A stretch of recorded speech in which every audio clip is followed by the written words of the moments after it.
States by Nelson Mandela, the greatest glory in living lies not in never falling, but in rising every time you fall. The tsunami disaster is not only a natural catastrophe that kills massive of life and property, but also a profound challenge to human resilience. And through this essay, the discussion focused on how communities can learn from such disaster and work toward building a safer and more resilient future. Assalamualaikum warahmatullahi wabarakatuh. Shalom, Om Swastiastu, Namo Buddhaya, dan salam kebajikan untuk kita semua. Perkenalkan, nama saya Yohana Sitohang dengan MPM 2515 014 048. Dan di sini saya akan membahas karya esai yang saya telah buat yang berjudul tentang peristiwa tsunami. Bencana tsunami merupakan ancaman paling mematikan yang menjadi fokus perhatian dunia. Gelombang besar yang datang secara tiba-tiba mampu merusak infrastruktur, menelan banyak korban jiwa, dan memicu kondisi sosial ekonomi masyarakat dalam waktu yang sangat singkat. Bencana ini tidak hanya dengan gejala alam saja, tetapi juga menyangkut kesigapan manusia dalam merespon ancaman yang dapat terjadi kapan saja. Besarnya resiko yang ditimbulkan menuntut adanya pemahaman dasar mengenai karakteristik tsunami, pola penyebaran gelombang, serta tanda-tanda awal yang menyertainya. Pengenalan bencana tsunami menjadi langkah penting untuk meningkatkan kesadaran masyarakat agar mampu mengambil tindakan yang tepat sebelum, saat, dan setelah bencana terjadi. Dengan pengetahuan yang memadai, potensi kerugian dan korban jiwa dapat diminimalkan melalui upaya mitigasi dan kesigapan yang berkelanjutan. Setelah kita sudah membahas tentang pengenalan bencana tsunami secara spesifik, selanjutnya kita akan mengetahui tentang bagaimana gelombang tsunami dapat terjadi melalui proses bumi yang berkaitan.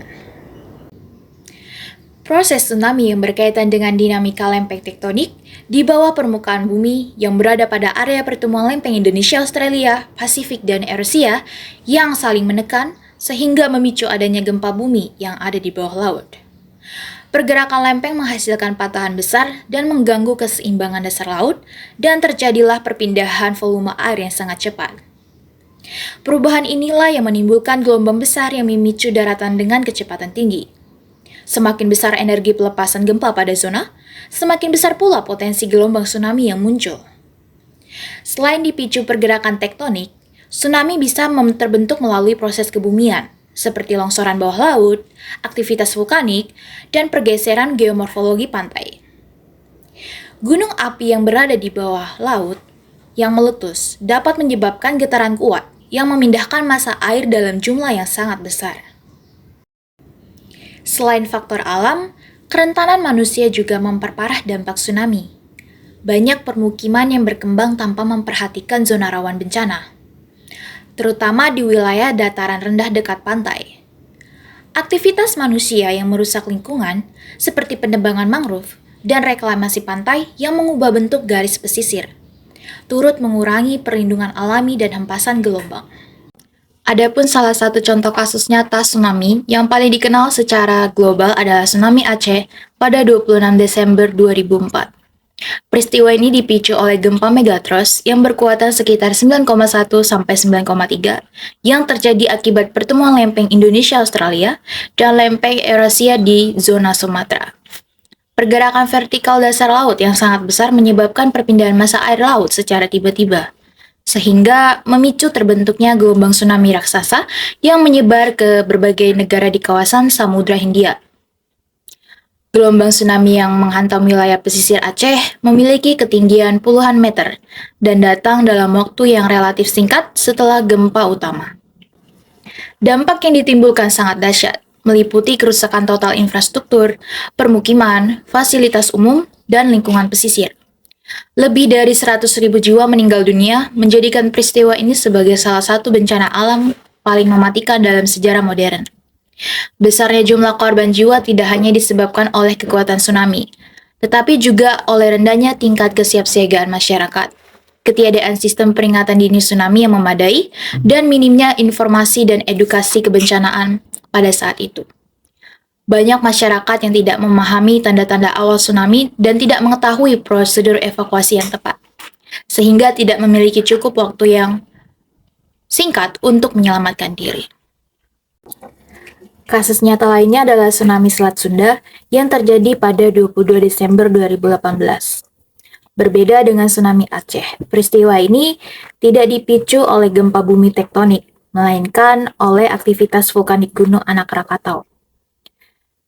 Erupsi ke laut menyebabkan perpindahan massa air secara mendadak, sehingga memicu gelombang tsunami yang menghantam wilayah pesisir Banten dan Lampung.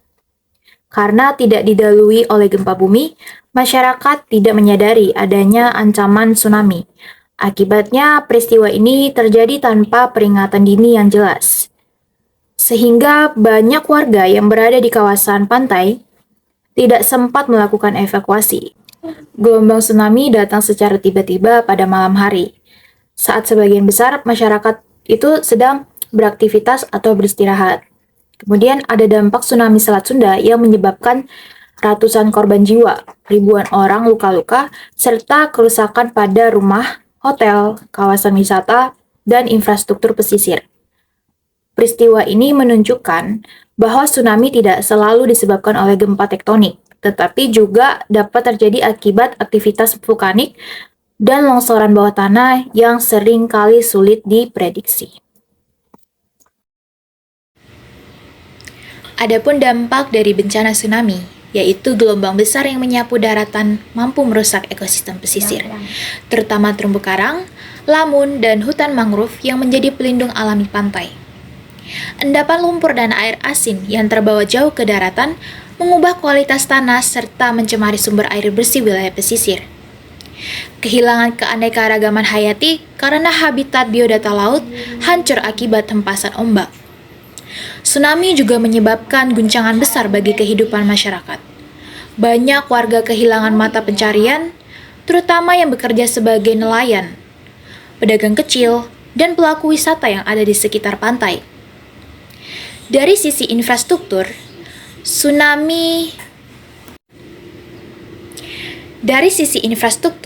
tsunami menghancurkan fasilitas seperti jalan raya, jembatan, jaringan listrik, sekolah, dan rumah sakit.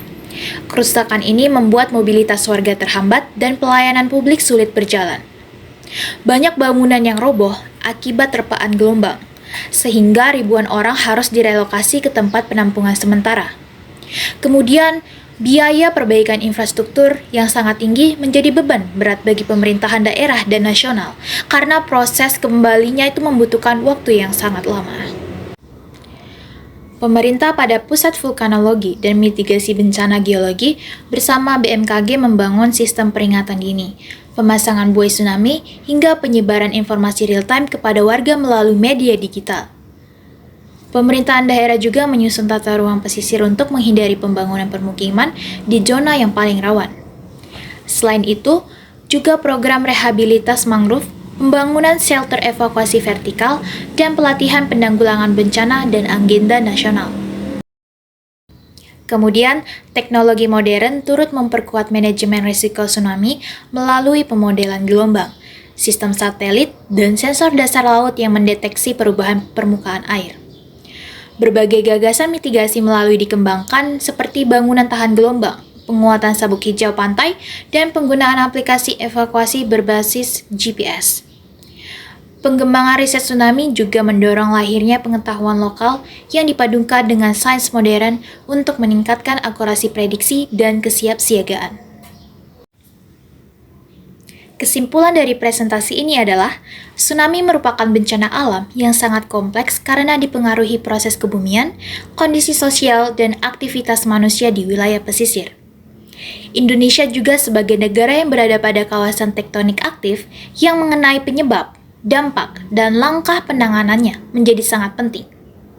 Peristiwa tsunami besar seperti di Aceh tahun 2004 dan Selat Sunda tahun 2018 menunjukkan kesiapsiagaan masyarakat dan kekuatan infrastruktur masih perlu diingatkan. Upaya mitigasi dan adaptasi melalui perencanaan ruang, edukasi publik, teknologi peringatan dini, dan dukungan pemerintahan menjadi kunci dalam kerusakan ini.